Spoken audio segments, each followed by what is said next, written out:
हर हर महादेव। राम राम सभी को। आप शिव महापुराण की कथा का श्रवण कर रहे हैं, जिसमें आप भगवान शिव के अवतारों को सुन रहे हैं।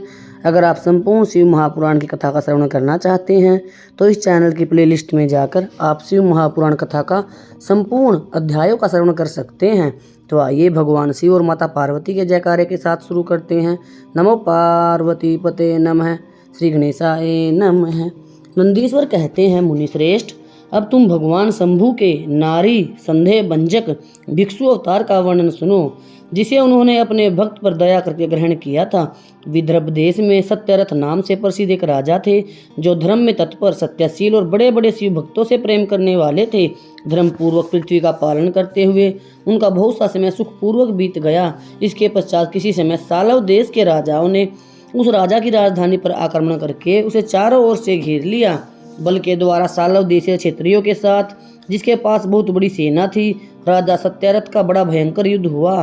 शत्रुओं के साथ युद्ध करके उनकी बड़ी भारी सेना नष्ट हो गई। फिर दैवयोग से राजा भी सालवों के हाथ मारे गए। उन नरेश के मारे जाने पर मरने से बचे हुए सैनिक मंत्रियों सहित भय से डरकर भाग खड़े हुए। मुने, उस समय विदर्भ राज सत्यरथ की महारानी शत्रुओं से घिरी होने पर भी कोई प्रयत्न करके रात के समय अपने नगर से बाहर निकल गई। वे गर्भवती थी, अतः शोक से संतप्त हो भगवान शंकर के चरण अरविंदों का चिंतन करती हुई वे धीरे धीरे पूर्व दिशा की ओर बहुत दूर चली गई। सवेरा होने पर रानी ने भगवान शंकर की दया से एक निर्मल सरोवर देखा। उस समय तक वे बहुत दूर का रास्ता तय कर चुकी थी। सरोवर के तट पर आकर वे सुकुमारी रानी एक छायादार वृक्ष के नीचे बैठ गई। भाग्यवश उसी निर्जन स्थान में वृक्ष के नीचे ही रानी ने उत्तम गुणों से युक्त शुभ मुहूर्त में एक दिव्य बालक को जन्म दिया, जो सभी शुभ लक्षणों से संपन्न था। दैवयोग से उस बालक की जननी महारानी को बड़े जोर की प्यास लगी। तब वे पानी पीने के लिए उस सरोवर में उतरी। इतने में ही एक बड़े भारी मगरमच्छ ने आकर रानी को अपना ग्रास बना लिया। वह बालक पैदा होते ही माता पिता से हीन हो गया और भूख प्यास से पीड़ित होकर उस तालाब के किनारे जोर जोर से रोने लगा। इतने में ही उस पर कृपा करके भगवान महेश्वर वहां आ गए और उस शिशु की रक्षा करने लगे। उन्हीं की प्रेरणा से एक ब्राह्मणी अचानक वहां आ गई। वह विधवा थी, घर घर भीख मांगकर जीवन निर्वाह करती थी और अपने 1 वर्ष के बालक को गोद में लिए हुए उस तालाब के तट पर पहुंची थी। उसने एक अनाथ शिशु को वहां रोते हुए देखा। निर्जन वन में उस बालक को देखकर ब्राह्मणी को बड़ा विस्मय हुआ और वह मन ही मन विचार करने लगी, ओहो, यह मुझे इस समय बड़े आश्चर्य की बात दिखाई देती है कि यह नवजात शिशु, जिसकी नाल भी अभी तक नहीं कटी है, पृथ्वी पर पड़ा हुआ है।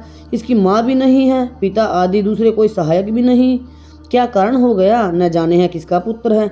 इसे जानने वाला यहाँ कोई भी नहीं है जिससे इसके जन्म के विषय में पूछूं। इसे देखकर मेरे हृदय में दया उत्पन्न हो गई है। मैं इस बालक का अपने और पुत्र की भांति पालन पोषण करना चाहती हूँ, परंतु इसके कुल और जन्म आदि का ज्ञान न होने के कारण इसे छूने का साहस नहीं होता। ब्राह्मणी जब इस प्रकार विचार कर रही थी, उस समय भक्तवत्सल भगवान शंकर ने बड़ी कृपा की। बड़ी बड़ी लीलाएं करने वाले महेश्वर एक सन्यासी का रूप धारण करके अचानक वहां आ पहुंचे, जहां वह ब्राह्मणी संदेह में पड़ी हुई थी और यथार्थ बात को जानना चाहती थी। श्रेष्ठ भिक्षु का रूप धारण करके आए हुए करुणानिधान भगवान शिव ने उससे हंसकर कहा, ब्राह्मणी, अपने चित्त में संदेह और खेद को स्थान न दो। यह बालक परम पवित्र है, तुम इसे अपना ही पुत्र समझो और प्रेम पूर्वक इसका पालन करो। ब्राह्मणी बोली, प्रभु, आप मेरे भाग्य से ही यहाँ पधारे हैं। इसमें संदेह नहीं कि मैं आपकी आज्ञा से इस बालक का अपने पुत्र की भांति पालन पोषण करूंगी। तथापि मैं विशेष रूप से यह जानना चाहती हूँ कि वास्तव में यह कौन है, किसका पुत्र है और आप कौन है जो इस समय यहाँ पधारे हैं। भिक्षुवर, मेरे मन में बार बार यह बात आती है कि आप करुणा सिंधु शिव ही हैं और यह बालक पूर्व जन्म में आपका भक्त रहा है। किसी कर्म दोष से यह इस दुरावस्था में पड़ गया है। इसे भोग कर यह पुनः आपकी कृपा से परम कल्याण का भागी होगा। मैं भी आपकी माया से ही मोहित हो मार्ग भूलकर यहाँ आ गई हूँ। आपने ही इसके पालन के लिए मुझे यहाँ भेजा है। भिक्षुवर, शिव ने कहा, ब्राह्मणी सुनो, यह बालक शिव भक्त विदर्भ राज सत्यरथ का पुत्र है। सत्यरथ को सालव देशीय क्षत्रिय ने युद्ध में मार डाला और उनकी पत्नी अत्यंत दुखी हो रात में शीघ्रता पूर्वक अपने महल से बाहर भाग आई। उन्होंने यहाँ आकर इस बालक को जन्म दिया। सवेरा होने पर वे प्यास से पीड़ित हो सरोवर में उतरी। उसी समय दैवयोग से एक मगरमच्छ ने आकर उसे अपना आहार बना लिया। ब्राह्मणी ने पूछा, भिक्षुदेव, क्या कारण है कि इसके पिता राजा सत्यरथ श्रेष्ठ भोगों के उपभोग के समय बीच में ही सालव देशीय शत्रुओं द्वारा मारे गए? किस कारण से इस शिशु की माता को मगरमच्छ ने खा लिया और यह शिशु तो जन्म से ही अनाथ और बंधुहीन हो गया? इसका क्या कारण है? मेरा अपना पुत्र भी अत्यंत दरिद्र एवं भिक्षु क्यों हुआ? तथा मेरे इन दोनों पुत्रों को भविष्य में कैसे सुख प्राप्त होगा। भिक्षुवर्य भगवान शिव ने कहा, इस राजकुमार के पिता विदर्भराज पूर्व जन्म में पांड्या देश के श्रेष्ठ राजा थे। वे सब धर्मों के ज्ञाता थे और संपूर्ण पृथ्वी का धर्म पूर्वक पालन करते थे। एक दिन प्रदोष काल में राजा भगवान शंकर का पूजन कर रहे थे और वह बड़ी भक्ति से त्रिलोकीनाथ महादेव जी की आराधना में लगे हुए थे। उसी समय नगर में सब और बड़ा भारी कोलाहल मचा। उस उत्कट शब्द को सुनकर राजा ने बीच में ही भगवान शंकर की पूजा छोड़ दी और नगर में शोभ फैलने की आशंका से राजभवन से बाहर निकल गए। इसी समय राजा का महाबली मंत्री शत्रु को पकड़कर उसके समीप ले आया। वह शत्रु पांड्या राजा का ही सामंत था। उसे देखकर राजा ने क्रोध पूर्वक उसका मस्तक कटवा दिया। शिव पूजा छोड़कर नियम को समाप्त किए बिना ही राजा ने रात में भी भोजन कर लिया। इस प्रकार राजकुमार भी प्रदोष काल में शिव जी की पूजा किए बिना ही भोजन करके सो गया। वही राजा दूसरे जन्म में विदर्भराज हुआ। शिव जी की पूजा में विघ्न होने के कारण शत्रुओं ने उसको सुख भोग के बीच में ही मार डाला। पूर्व जन्म में जो उसका पुत्र था वही इस जन्म में भी हुआ है। शिव जी की पूजा का उल्लंघन करने के कारण यह गरीबी को प्राप्त हुआ है। इसकी माता ने पूर्व जन्म में छल से अपनी सौत को मार डाला था। उस महान पाप के कारण ही वह इस जन्म में मगरमच्छ के द्वारा मारी गई है। ब्राह्मणी, यह तुम्हारा पुत्र पूर्व जन्म में उत्तम ब्राह्मण था। इसने सारी आयु केवल दान लेने में बिताई थी। यह गादी सत्कर्म नहीं किए हैं, इसलिए गरीबी को प्राप्त हुआ है। उस दोष का निवारण करने के लिए अब तुम भगवान शंकर के शरण में जाओ। ये दोनों बालक यज्ञोपवीत संस्कार के पश्चात भगवान शिव की आराधना करें। भगवान शिव इनका कल्याण करेंगे। इस प्रकार ब्राह्मणी को उपदेश देकर भगवान शिव जी जो भिक्षु का रूप धारण करके आए थे, भक्त वत्सल शिव ने उसे अपने उत्तम स्वरूप का दर्शन कराया। उन्हें साक्षात शिव जानकर ब्राह्मण पत्नी ने प्रणाम किया और प्रेम से गदगद वाणी द्वारा उनकी स्तुति की। इसके पश्चात भगवान शिव वही अंतर्ध्यान हो गए। उनके चले जाने पर ब्राह्मणी उस बालक को लेकर अपने पुत्र के साथ घर को चली गई। एक चक्रा नाम के सुंदर ग्राम में उसने घर बना रखा था। वह उत्तम अन्न से पोषण करने लगी। अपने बेटे और राजकुमार दोनों का यथा समय ब्राह्मण ने उन दोनों को यज्ञोपवीत संस्कार कर दिया। वे दोनों शिव जी की पूजा में लगे रहते हुए घर पर ही बड़े हुए। सांडिल्य मुनि के उपदेश से नियम परायण हो वे दोनों शुभ व्रत रखकर प्रदोष काल में भगवान शिव की पूजा करते थे। एक दिन वह ब्राह्मण पुत्र राजकुमार को साथ लिए बिना ही नदी में स्नान करने के लिए गया। वहां उसे निधि से भरा हुआ एक सुंदर कलश मिल गया। इस प्रकार भगवान शंकर की पूजा करते हुए उन दोनों कुमारों का उसी घर में 1 वर्ष व्यतीत हो गया। इसके पश्चात एक दिन राजकुमार उस ब्राह्मण कुमार के साथ वन में गया। वहां अकस्मात एक गंधर्व कन्या आ गई। उसके पिता ने वह कन्या राजकुमार को दे दी। गंधर्व कन्या से विवाह करके राजकुमार निष्कंटक राज्य भोगने लगा। जिस ब्राह्मण पत्नी ने पहले अपने पुत्र की भांति उसका पालन पोषण किया था वही उस समय राजमाता हुई और वह ब्राह्मण उसका भाई हुआ। राजा का नाम धर्मगुप्त था। इस प्रकार देवेश्वर शिव की आराधना करके राजा धर्मगुप्त अपनी उस रानी के साथ विदर्भ देश में राजोचित सुख का उपभोग करने लगा। यह मैंने तुम्हें शिव के भिक्षुवर्य अवतार का वर्णन किया है, जिन्होंने राजा धर्मगुप्त को बाल्यकाल में ही सुख प्रदान किया था। यह पवित्र आख्यान पापहारी, परम पावन, चारों पुरुषार्थों का साधक तथा संपूर्ण अभिष्ट को देने वाला है। जो प्रतिदिन एकाग्रचित होकर इसे सुनता या सुनाता है वह इस लोक में संपूर्ण भोगों का उपभोग करके अंत में भगवान शिव के धाम में जाता है।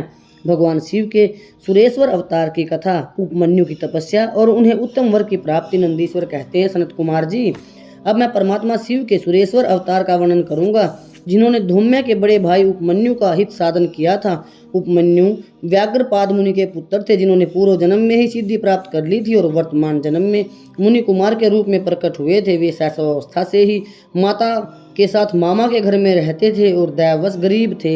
एक दिन उन्हें बहुत कम दूध पीने को मिला, इसलिए अपनी माता से वे बार बार दूध मांगने लगे। उनकी तपस्विनी माता ने घर के भीतर जाकर एक उपाय किया। उच्छ्वृत्ति से लाए हुए कुछ बीजों को सील पर पीसा और उन्हें पानी में घोलकर कृत्रिम दूध तैयार किया। फिर बेटे को पुचकार कर वह उसे पीने को दिया। माँ के दिए उस नकली दूध को पीकर बालक उपमन्यु बोले, यह तो दूध नहीं है। इतना कहकर वे फिर रोने लगे। बेटे का रोना धोना सुनकर माँ को बड़ा दुख हुआ।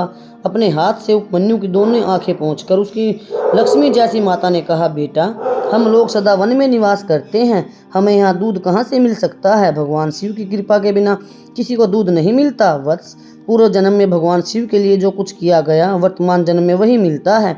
माता की बात सुनकर उपमन्यु ने भगवान शिव की आराधना करने का निश्चय किया। वे तपस्या के लिए हिमालय पर्वत पर गए और वहां वायु पीकर रहने लगे।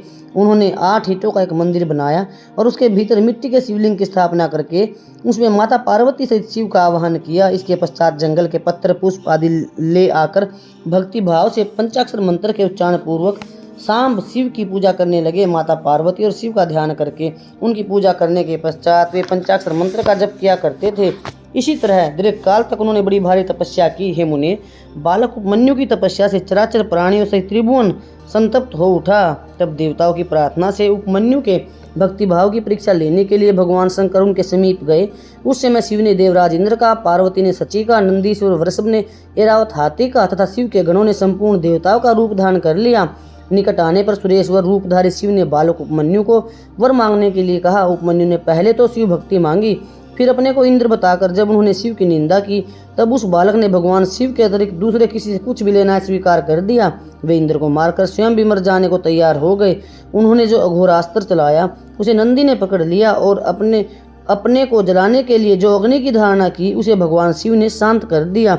फिर वे सब के सब अपने यथार्थ स्वरूप में प्रकट हो गए। शिव ने उपमन्यु को अपना पुत्र माना और उनका मस्तक चूमा। कहा, वत्स, मैं तुम्हारा पिता और ये पार्वती देवी तुम्हारी माता हैं। तुम आज से सनातन कुमार जाने जाओगे। मैं तुम्हारे लिए दूध, दही और मधु के सहस्त्रों समुद्र देता हूँ। भक्ष्य, भोज्य आदि पदार्थों के भी समुद्र तुम्हारे लिए बना देता हूँ। मैं तुम्हें अमृत और अपने गणों का आधिपत्य प्रदान करता हूँ। ऐसा कहकर भगवान शंभु ने उपमन्यु को बहुत से दिव्य वर दिए। पाशुपात व्रत, पाशुपात ज्ञान तथा व्रत योग का उपदेश किया, प्रवचन की शक्ति दी और अपना परम पद अर्पित किया। फिर दोनों हाथों से उपमन्यु को हृदय से लगाकर उनका मस्तक चूमा और देवी पार्वती को सौंपते हुए कहा, यह तुम्हारा बेटा है। पार्वती ने भी बड़े प्यार से उनके मस्तक पर अपना हाथ रखा और उन्हें अक्षय कुमार पद प्रदान किया। शिव ने संतुष्ट होकर उनके लिए पिंडीभूत एवं अविनाशी साकार क्षीर सागर प्रस्तुत कर दिया। साथ ही योग संबंधी ऐश्वर्य, नित्य संतोष, अक्षय ब्रह्म विद्या तथा उत्तम समृद्धि प्रदान की। उनके कुल और गोत्र के अक्षय होने का वरदान दिया और यह भी कहा कि मैं तुम्हारे इस आश्रम पर नित्य निवास करूंगा। इतना कहकर भगवान शिव अंतर ध्यान हो गए। उपमन्यु वर पाकर प्रसन्नता पूर्वक घर आए। उन्होंने माता से सब बातें बताई। ये बातें सुनकर माता को बड़ा हर्ष हुआ। उपमन्यु सबके पूजनीय और अधिक सुखी हो गए। हे तात, इस प्रकार मैंने तुमसे परमेश्वर शिव के सुरेश्वर अवतार का वर्णन किया है। यह अवतार सत्पुरुषों को सदा ही सुख देने वाला है। सुरेश्वर अवतार की कथा पापों को दूर करने वाली तथा संपूर्ण मनोवांछित फलों को देने वाली है। जो इसे भक्ति पूर्वक सुनता या सुनाता है वह संपूर्ण सुखों को भोग कर अंत में भगवान शिव को प्राप्त हो जाता है। अब आप भगवान शिव के किरात अवतार की कथा सुनिए। इसके पश्चात पार्वती के विवाह प्रसंग में हुए जटिल नर्तक तथा द्विज अवतारों की, फिर अश्वत्थामा अवतार की बात कहकर नंदीश्वर जी आगे कहते हैं, बुद्धिमान संत कुमार जी, अब तुम पिनाकधारी भगवान शिव के किरात नामक अवतार का वर्णन सुनो। उस अवतार में उन्होंने मूक नामक दैत्य का वध कर और प्रसन्न होकर अर्जुन को वर प्रदान किया था। जब सुयोधन ने महाबली पांडवों को जुए में जीत लिया तब वे सती साध्वी द्रौपदी के साथ द्वैतवन में चले गए।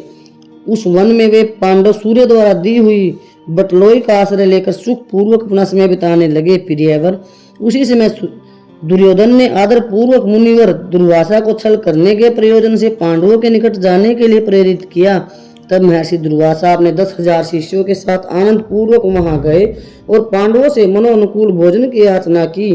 तब उन सभी पांडवों ने उनकी प्रार्थना स्वीकार करके दुर्वासा आदि तपस्वी मुनियों को स्नान करने के लिए भेजा। मुनीश्वर, इधर अन्न अभाव के कारण वे सभी पांडव बड़े संकट में पड़ गए और मन ही मन प्राण त्याग का विचार करने लगे। तब द्रौपदी ने श्री कृष्ण का स्मरण किया। वे तत्काल ही वहां आ पहुंचे और साग के पत्ते का भोग लगाकर उन सभी तपस्वियों को तृप्त कर दिया। फिर तो महर्षि दुर्वासा अपने शिष्यों को तृप्त हुआ जानकर वहां से चलते बने।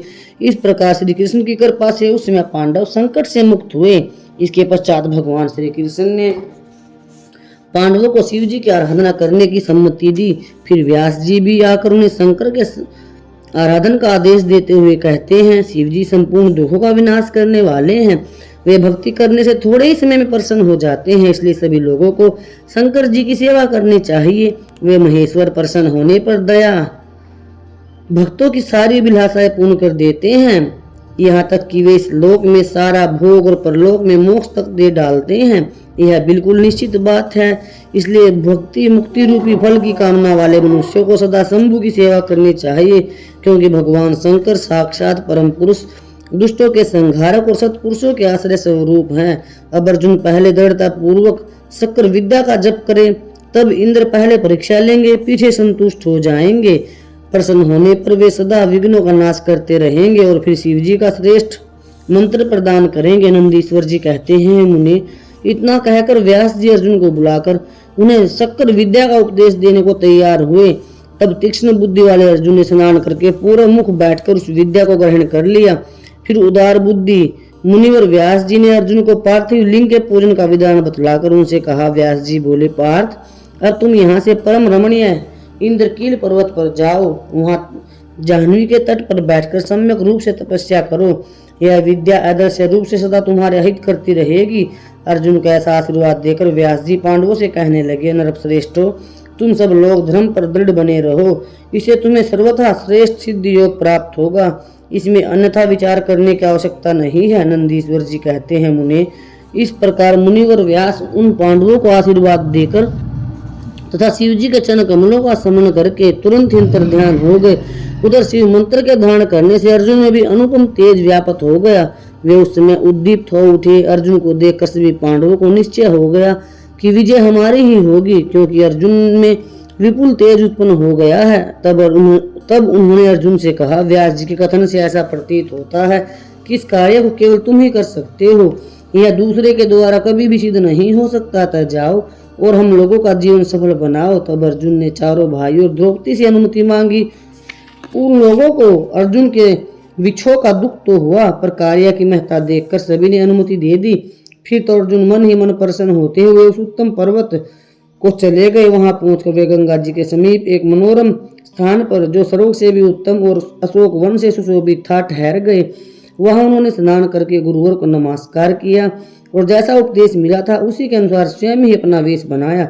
फिर पहले मन ही मन इंद्रियों का कर्ष करके वे आसन लगाकर बैठ गए। इसके पश्चात समसूत्र वाले सुंदर पार्थिव शिवलिंग का निर्माण करके उनके आगे अनुपम तेजो राशि शंकर का ध्यान करने लगे। वे तीनों समय स्नान करके अनेक प्रकार से बारंबार शिव जी की पूजा करते हुए उपासना में लगे रहते थे। तब अर्जुन के शिरोभाग से तेज की ज्वाला निकलने लगी। उसे देखकर इंद्र के गुप्तचर भयभीत हो गए। वे सोचने लगे, अभी यहाँ कब आ गया। पुनः उन्होंने ऐसा विचार किया कि यह घटना इंद्र को बतला देनी चाहिए। ऐसा सोचकर वे तत्काल ही इंद्र के समीप गए। गुप्तचरों ने कहा, देवेश वन में एक पुरुष तप कर रहा है, परंतु हमें पता नहीं कि वह देवता है, ऋषि है, सूर्य है अथवा अग्नि है। उसी के तेज से संतप्त होकर हम आपके निकट आए हैं। हमने उसका चरित्र भी आपसे कह दिया है, अब आप जैसा उचित समझे वैसा करें। नंदीश्वर कहते हैं, मुने उन गुप्तचरों के इस प्रकार कहने पर इंद्र को अपने पुत्र अर्जुन का सारा मनोरथ ज्ञात हो गया। तब वे पर्वत रक्षकों को विदा करके स्वयं वहां जाने का विचार करने लगे। विप्रवर इंद्र अर्जुन की परीक्षा के लिए वृद्ध ब्रह्मचारी ब्राह्मण का वेश बनाकर वहां पहुंचे। उस समय उन्हें आया हुआ देखकर पांडुपुत्र अर्जुन ने उनकी पूजा की और फिर उनकी स्तुति करके आगे खड़े हो पूछने लगे, ब्राह्मण बताइए इस समय कहाँ से आपका शुभ आगमन हुआ है। इस पर ब्राह्मण वेशधारी इंद्र ने अर्जुन को ऐसे वचन कहे जिससे वह तप से डिग जाए। और तब अर्जुन को दृढ़ निश्चय देख तब अपने स्वरूप में प्रकट होकर इंद्र ने अर्जुन को भगवान शंकर का मंत्र बताया और उसका जप करने की आज्ञा दी। इसके पश्चात अपने अनुचरों को सावधानी के साथ अर्जुन की रक्षा करने का आदेश देकर वे अर्जुन से बोले, भद्र तुम्हें कभी भी प्रमाद पूर्वक राज्य नहीं करना चाहिए। परम तप यह विद्या तुम्हारे लिए श्रेष्ठकर होगी। साधक को सर्वथा धैर्य धारण किए रहना चाहिए। रक्षक तो भगवान शिव हैं ही, वे संपत्ति और फल दोनों समान रूप से देंगे, इसमें तनिक भी संदेह नहीं है। नंदीश्वर कहते हैं, मुनि इस प्रकार अर्जुन को वरदान देकर देवराज इंद्र शिव जी के चरण कमलों का स्मरण करते हुए अपने भवन को लौट गए। नंदीश्वर कहते हैं, मुनि इसके पश्चात अर्जुन व्यास जी के उपदेश अनुसार विधि पूर्वक स्नान तथा न्यास आदि करके परम भक्ति के साथ शिव जी का ध्यान करने लगे। पंचाक्षर मंत्र का जप करते हुए अर्जुन ने घोर तप किया, जिससे देवगण विस्मित हो गए। वे पुनः शिव जी के पास गए। देवताओं ने कहा, सर्वेश एक मनुष्य आपके लिए तपस्या में लगा हुआ है, प्रभु वह व्यक्ति जो कुछ चाहता है उसे आप दे क्यों नहीं देते। नंदीश्वर कहते हैं, मुनि यह कहकर देवताओं ने अनेक प्रकार से उनकी स्तुति की। फिर उनके चरणों की ओर दृष्टि लगाकर वे विनम्र भाव से खड़े हो गए। तब उदार बुद्धि प्रसन्नात्मा महाप्रभु शिव जी देवताओं से बोले, अब तुम लोग अपने स्थान को लौट जाओ, मैं सब तरह से तुम लोगों का कार्य संपन्न करूंगा। यह बिल्कुल सत्य है, इसमें संदेह की कोई गुंजाइश नहीं है। नंदीश्वर कहते हैं, मुनि शंभु के इस वचन को सुनकर देवताओं को पूर्णतः निश्चय हो गया। तब वे सब अपने स्थान को लौट गए। इसी समय मूक नामक दैत्य शूकर का रूप धारण करके वहां आया। विपेंद्र, उसे उस समय मायावी दुरात्मा दुर्योधन ने अर्जुन के पास भेजा था। वह जहां अर्जुन स्थित थे उसी मार्ग में अत्यंत वेग पूर्वक पर्वत शिखरों को उड़ाता हुआ, वृक्षों को उखाड़ता हुआ, अनेक प्रकार के शब्द करता हुआ आया। तब अर्जुन की दृष्टि भी उस मूक नामक असुर पर पड़ी। वे शिवजी के चरणों का स्मरण करके यो विचार करने लगे। अर्जुन मन ही मन कहा, यह कौन है और कहाँ से आया है? यह तो क्रूर कर्मा दिखाई पड़ रहा है। निश्चय यह मेरा अनिष्ट करने के लिए आ रहा है, इसमें कोई संदेह नहीं है, क्योंकि जिसका दर्शन होने पर अपना मन प्रसन्न हो जाए वह निश्चय ही अपना हितैषी है, और जिसके दिखने पर मन व्याकुल हो जाए वह शत्रु ही है। आचार से कुल का, शरीर से भोजन का, वार्तालाप से शास्त्र ज्ञान का और नेत्र से स्नेह का परिचय मिलता है। आकार से, चाल ढाल से, चेष्टा से, बोलने से तथा नेत्र और मुख के विकार से मन के भीतर का भाव जान जाता है। नेत्र 4 प्रकार के कहे गए हैं, उज्ज्वल, सरस, तिरछे और लाल। विद्वानों ने इनका भाव भी पृथक पृथक बतलाया है। मित्र का सहयोग होने पर नेत्र उज्ज्वल, पुत्र दर्शन के समय नेत्र सरस, कामनी के प्राप्त होने पर वक्र और शत्रु के दिख जाने पर लाल हो जाते हैं। इस नियम के अनुसार इसे देखते ही मेरी सारी इंद्रियां कुलुषित हो उठी हैं, अतः यह निसंदेह शत्रु ही है और मार डालने योग्य है। इधर मेरे लिए गुरु जी की आज्ञा भी ऐसी है कि राजन, जो तुम्हें कष्ट देने के लिए तैयार हो उसे तुम बिना किसी प्रकार का विचार किए अवश्य मार डालना, तथा मैंने इसलिए आयुध विधान कर रखे हैं। ये विचार कर अर्जुन बाण का संधान करके वहीं डटकर खड़ा हो गया। इसी बीच भक्त वत्सल भगवान शंकर अर्जुन की रक्षा, उनकी भक्ति की परीक्षा और उस दैत्य का नाश करने के लिए शीघ्र ही वहां आ पहुंचे। उस समय उनके साथ गणों का समूह भी था और वे महान अद्भुत सुशिक्षित भील का रूप धारण करके आए थे। उनकी काछ बंधी हुई थी, उन्होंने वस्त्र खंडों से ईशान ध्वज बांध रखा था। उनका गणयूथ भी वैसा ही साज सज्जा से युक्त था। इस प्रकार शिव भीलराज बने हुए थे। वे सेना अध्यक्ष होकर तरह तरह के शब्द करते हुए आगे बढ़े। इतने में सूअर की गुर्राहट का शब्द 10 दिशाओं में गूंज उठा। उस शब्द से पर्वत आदि सभी जड़ पदार्थ जन्ना उठे। तब उस वनेचर के शब्द से घबराकर अर्जुन सोचने लगे, अहो, क्या ये भगवान शिव तो नहीं है जो यहाँ शुभ करने के लिए पधारे हैं? क्योंकि मैंने पहले से ही ऐसा सुन रखा है। पुनः श्री कृष्ण और व्यास जी ने भी ऐसा ही कहा है तथा देवताओं ने भी बार बार याद करके ऐसी ही घोषणा की है कि शिव जी कल्याणकर्ता और सुखदाता हैं। वे मुक्ति प्रदान करने के कारण मुक्तिदाता कहे जाते हैं। उनका नाम स्मरण करने से मनुष्यों का निश्चय ही कल्याण होता है। जो लोग सर्वभाव से उनका भजन करते हैं उन्हें सौपन में भी दुख का दर्शन नहीं होता। यदि कदाचित कुछ दुख आ भी जाए तो उसे कर्म जनित समझना चाहिए। सो भी बहुत की आशंका होने में और भी थोड़ा होता है, अथवा उसे विशेष रूप से प्रारब्ध का ही दोष मानना चाहिए, अथवा कभी कभी भगवान शंकर अपनी इच्छा से थोड़ा या अधिक दुख भुगताकर फिर निसंदेह उसे दूर कर देते हैं। वे विष को अमृत और अमृत को विष बना देते हैं। जैसी उनकी इच्छा होती है वैसा वे करते हैं। भला उन समर्थ को कौन मना सकता है? भगवान शिव के अन्य भक्तों की भी यही धारणा थी। अतः भावी भक्तों को सदा इसी विचार पर अपने मन को स्थिर रखना चाहिए।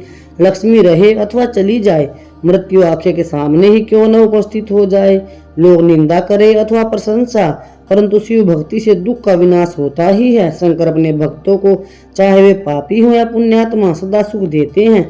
यदि कभी वे परीक्षा के लिए भक्त को कष्ट में डाल देते हैं तो अंत में दयालु स्वभाव होने के कारण ही उसके सुखदाता भी होते हैं। फिर तो वह भक्त उसी प्रकार निर्मल हो जाता है जैसे आग में तपाया हुआ सोना शुद्ध हो जाता है। इस तरह की बातें मैंने पहले भी मुनियों के मुख से सुन रखी हैं।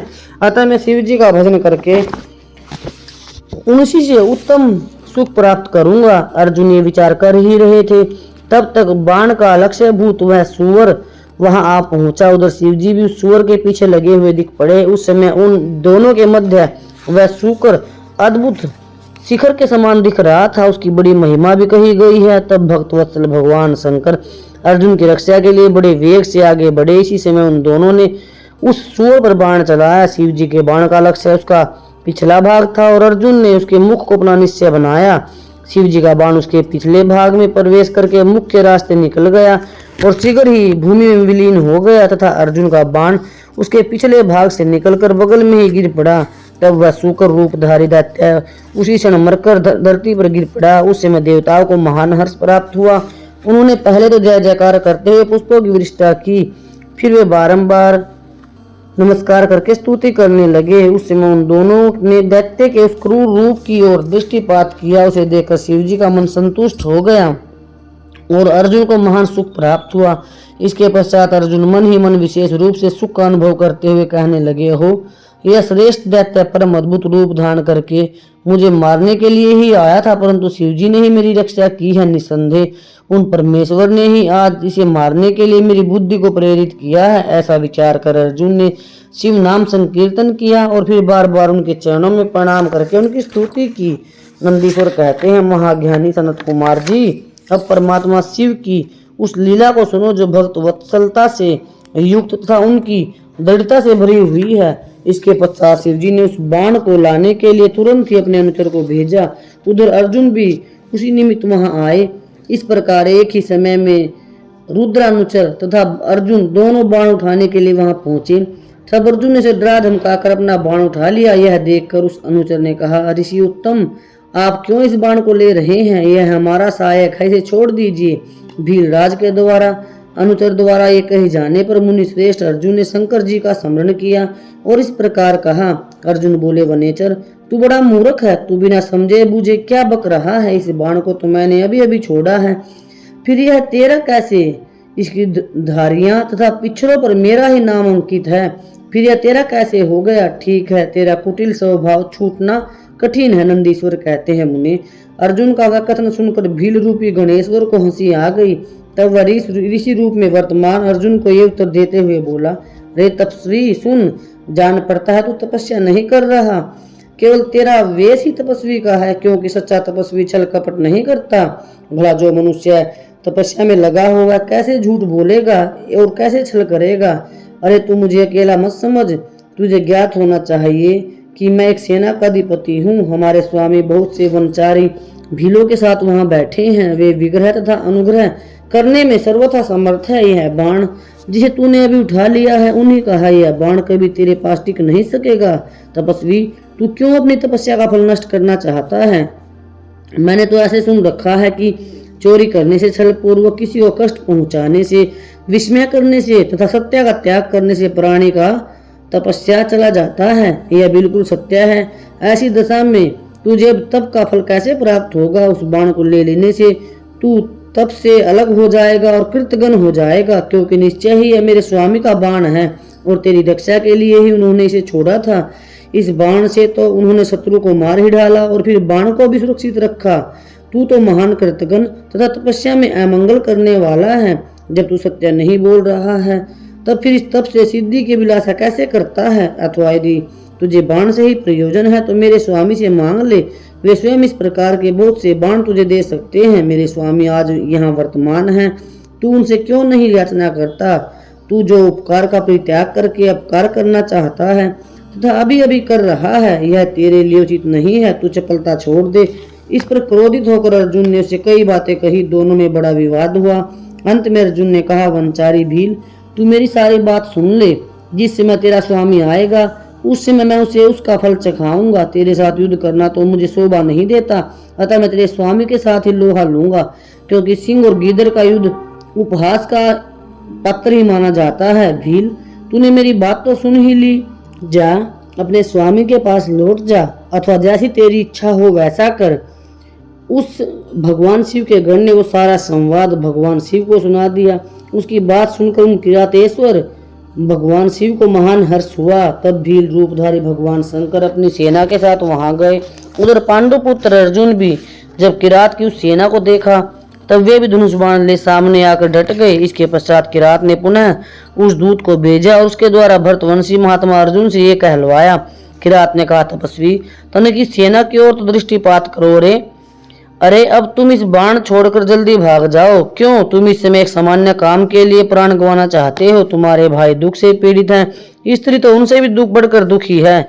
मेरा तो विचार है कि ऐसा करने से पृथ्वी भी तुम्हारे हाथ से चली जाएगी। नंदीश्वर कहते हैं, मुने, जब अर्जुन की सब तरह से रक्षा करने के लिए किरात रूपधारी परमेश्वर शंभु ने उनकी भक्ति की दृढ़ता की परीक्षा के निमित्त ऐसी बात कही, तब वह शिवदूत उसी समय अर्जुन के पास पहुंचा और उसने वह सारा वृत्तांत उनसे विस्तार पूर्वक कह सुनाया। उसकी बात सुनकर अर्जुन ने उस समागत दूत से कहा, दूत, तुम जाकर अपने सेनापति से कहो कि तुम्हारे कथन अनुसार करने से सारी बातें विपरीत हो जाएंगी। यदि मैं तुम्हें अपना बाण दे देता हूं तो निसंदेह मैं अपने कुल को दूषित करने वाला सिद्ध होऊंगा। इसलिए भले ही मेरी पत्नी और भाई मेरे दुख से दुखी हो जाएं, मेरी सारी विद्याएं निष्फल हो जाएं, परंतु तुम आओ तो सही। मैंने ऐसा कभी नहीं सुना कि कहीं सिंह गीदड़ से डर गया हो। इसी प्रकार राजा क्षत्रिय कभी भी वनेचर से भयभीत नहीं हो सकता। भगवान शिव अर्जुन की ऐसी बातें सुनकर अपनी सेना के साथ वहां आ गए। उन्हें आया हुआ देखकर अर्जुन ने शिव जी का ध्यान किया, फिर निकट जाकर उनके साथ अत्यंत भीषण संग्राम किया। इस प्रकार गणों सहित महादेव जी के साथ अर्जुन का घोर युद्ध हुआ। अंत में अर्जुन ने शिव जी के चरण कमल का ध्यान किया। उनका ध्यान करने से अर्जुन का बल बढ़ गया। तब वे शंकर जी के दोनों पैर पकड़कर उन्हें घुमाने लगे। उस समय भक्त वत्सल महादेव जी हंस रहे थे। मुनि भक्त पराधीन होने के कारण वे अर्जुन को अपनी दासता प्रदान करना चाहते थे, इसलिए उन्होंने ऐसी लीला रची थी, अन्यथा ऐसा होना सर्वथा संभव था। इसके पश्चात शंकर जी ने भक्त परवस्था के कारण मुस्कुराकर वहीं अपना सौम्य एवं अद्भुत रूप अचानक प्रकट कर दिया। पुरुषोत्तम शिव जी का जो स्वरूप वेद शास्त्रों पुराणों में वर्णित है तथा व्यास जी ने अर्जुन को ध्यान करने के लिए जिस सर्व सिद्धिदाता रूप का उपदेश दिया था, शिव जी ने वही रूप दिखलाया। तब ध्यान द्वारा प्राप्त होने वाले शिव जी के सुंदर रूप को देखकर अर्जुन को महान आश्चर्य हुआ। फिर वे लज्जित होकर स्वयं पश्चाताप करने लगे। अहो, जिनको मैंने प्रमुख रूप से वर्णन किया है वे त्रिलोकी के धीश्वर कल्याणकर्ता साक्षात स्वयं शिव तो ये ही हैं। हाय, इस समय मैंने क्या कर डाला। अहो, भगवान शिव की माया बड़ी बलवती है, बड़े बड़े मायावियों को भी मुंह में डाल देती है। फिर मेरी तो बिसात ही क्या, उन्हीं प्रभु ने अपने रूप को छिपा कर यह कौन सी लीला रची है। मैं तो उनके द्वारा छला गया। इस प्रकार अपनी बुद्धि से भली भांति विचार करके अर्जुन ने प्रेम पूर्वक हाथ जोड़कर एवं मस्तक झुकाकर भगवान शिव को प्रणाम किया और फिर खिन्न मन से कहा, देवादिदेव महादेव, आप तो बड़े कृपालु तथा भक्तों के कल्याण करता है। सर्वेश, आपको मेरा अपराध क्षमा कर देना चाहिए। इस समय आपने अपने रूप को छिपाकर यह कौन सा खेल किया है। आपने तो मुझे छल लिया प्रभु। आप स्वामी के साथ युद्ध करने वाले, मुझे धिक्कार है। नंदीश्वर कहते हैं, मुनि इस प्रकार पांडुपुत्र अर्जुन को महान पश्चाताप हुआ। इसके पश्चात वे शीघ्र ही महाप्रभु शंकर जी के चरणों में लौट गए। यह देखकर भक्त वत्सल महेश्वर का चित्त प्रसन्न हो गया। तब वे अर्जुन को अनेक प्रकार से आश्वासन देकर इस प्रकार बोले, पार्थ, तुम तो मेरे परम भक्त हो, अतः खेद न करो।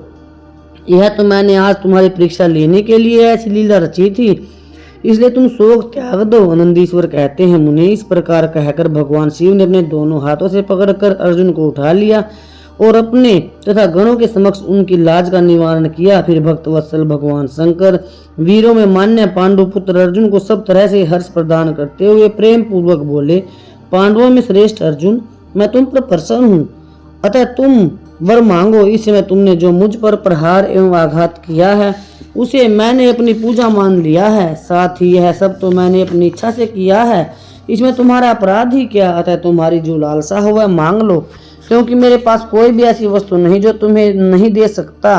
वैसा तो में तुम्हारे यश और राज्य की स्थापना के लिए अच्छा ही हुआ है, तुम्हें इसका दुख नहीं मनाना चाहिए।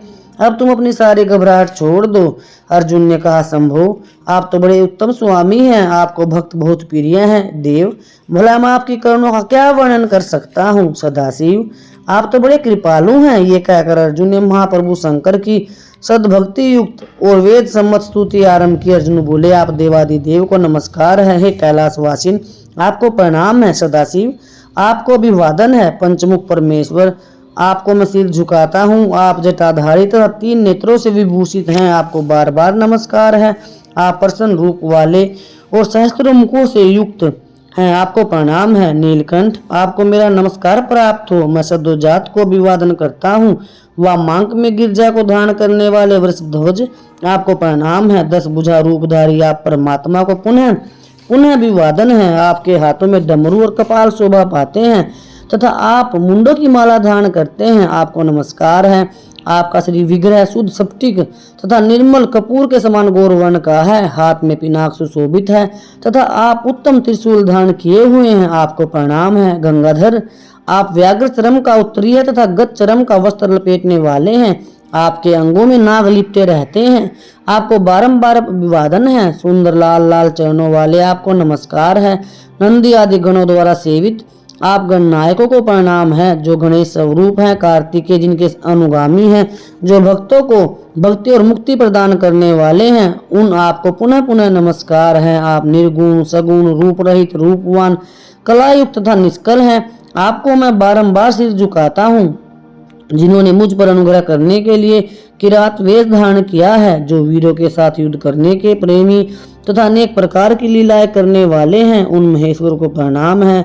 जगत में जो कुछ भी रूप दृष्टि गोचर हो रहा है वह सब आपका ही तेज कहा जाता है। आप चिद रूप हैं और अन्वय भेद से त्रिलोकी में रमण कर रहे हैं। जैसे धूलि कणों की आकाश में उदय हुई है, तारकाओं की तथा बरसते हुए जल की बूंदों की गणना नहीं की जा सकती, उसी प्रकार आपके गणों की भी और आपके गुणों की भी संख्या नहीं है। हे नाथ, आपके गुणों की गणना करने में तो वेद भी समर्थ नहीं है। मैं तो एक मंदबुद्धि व्यक्ति हूँ, फिर मैं उनका वर्णन कैसे कर सकता हूँ। महेशान, आप जो कोई भी हो, आपको मेरा नमस्कार है। महेश्वर, आप मेरे स्वामी और मैं आपका दास हूँ, अतः आपको मुझ पर कृपा करनी चाहिए। नंदीश्वर कहते हैं, मुनि, अर्जुन द्वारा किए गए इस सत्वन को सुनकर भगवान शंकर का मन परम प्रसन्न हो गया।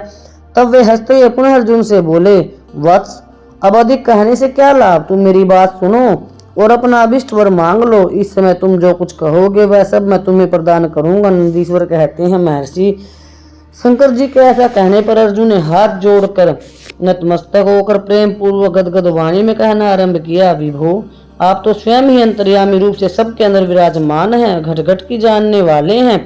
ऐसी दशा में मैं क्या कहूँ, क्योंकि मैं जो कुछ कहता हूँ उसे आप सुनिए। भगवान, मुझ पर शत्रुओं द्वारा जो संकट प्राप्त हुआ है वह तो आपके दर्शन से ही विनिष्ट हो गया। अब जिस प्रकार मुझे इस लोक की प्रसिद्धि प्राप्त हो सके वैसी कृपा कीजिए। नंदीश्वर कहते हैं, मुनि, इतना कहकर अर्जुन ने भक्त वत्सल भगवान शंकर को नमस्कार किया। फिर वे हाथ जोड़कर मस्तक झुकाए हुए उनके निकट खड़े हो गए। जब स्वामी शिवजी को यह ज्ञात हो गया कि यह पांडुपुत्र अर्जुन मेरा अन्य भक्त है, तब वे भी परम अन्य प्रसन्न हुए। फिर उन महेश्वर ने अपने पाशुपात नामक अस्त्र को, जो सर्वथा समस्त प्राणियों के लिए दुर्जय है, अर्जुन को दे दिया और इस प्रकार कहा। शिवजी बोले, वत्स, मैंने तुम्हें यह महान अस्त्र दे दिया है, इसे धारण करने से तुम समस्त शत्रुओं के लिए जय हो जाओगे। जाओ, विजय लाभ करो। साथ ही मैं श्री कृष्ण से भी कहूंगा, वे तुम्हारी सहायता करेंगे, क्योंकि श्री कृष्ण मेरे आत्म स्वरूप भक्त और मेरा कार्य करने वाले हैं। भारत, मेरे प्रभाव से तुम निष्कंटक राज्य भोगो और अपने भाई युधिष्ठिर से सर्वदा अनेक प्रकार के धर्म कार्य कराते रहो। नंदीश्वर कहते हैं, मुनि, इस प्रकार कहकर शंकर जी ने अर्जुन के मस्तक पर अपना कर कमल रख दिया और अर्जुन द्वारा पूजित हो वे शीघ्र ही अंतर ध्यान हो गए। इस प्रकार भगवान शंकर से वरदान और अस्त्र पाकर अर्जुन का मन प्रसन्न हो गया। तब वे अपने मुख्य गुरु शिव का भक्ति पूर्वक स्मरण करते हुए अपने आश्रम को लौट गए। वहां अर्जुन से मिलकर सभी भाइयों को ऐसा आनंद प्राप्त हुआ मानो मृतक शरीर में प्राण का संचार हो गया हो। उत्तम व्रत का पालन करने वाली द्रौपदी को बहुत सुख हुआ। जब उन पांडवों को यह ज्ञात हो गया कि शिवजी परम संतुष्ट हो गए हैं, तब उनके हर्ष का पार नहीं रहा। उन्हें उस संपूर्ण वृत्तांत के सुनने से तृप्ति ही नहीं होती थी। उस समय उस आश्रम में महामनस्वी पांडवों का भला करने के लिए चंदन युक्त पुष्पों की वृष्टि होने लगी। तब उन्होंने हर्षपूर्वक संपत्ति दाता तथा कल्याणकर्ता शिव को नमस्कार किया और 13 वर्ष की अवधि को समाप्त हुई जानकर यह निश्चय किया कि अवश्य ही हमारी विजय होगी। इसी अवसर पर जब श्री कृष्ण को पता चला कि अर्जुन लौट कर आ गए हैं, तब यह समाचार सुनकर उन्हें बड़ा सुख मिला और वे अर्जुन से मिलने के लिए वहां पधारे और कहने लगे कि इसलिए मैंने कहा था कि शंकर जी संपूर्ण कष्टों का विनाश करने वाले हैं। मैं नित्य उनकी सेवा करता हूँ, अतः आप लोग भी उनकी सेवा करें। मुनि, इस प्रकार मैंने शंकर जी के किरात नामक अवतार का वर्णन किया, जो से सुनता अथवा दूसरों को सुनाता है उसकी सारी कामनाएं पूर्ण हो जाती हैं। प्यारे भक्तजनों, आप सभी ने भगवान शिव की इस पवित्र कथा का श्रवण किया, इसके लिए आप सभी का कोटि कोटि धन्यवाद।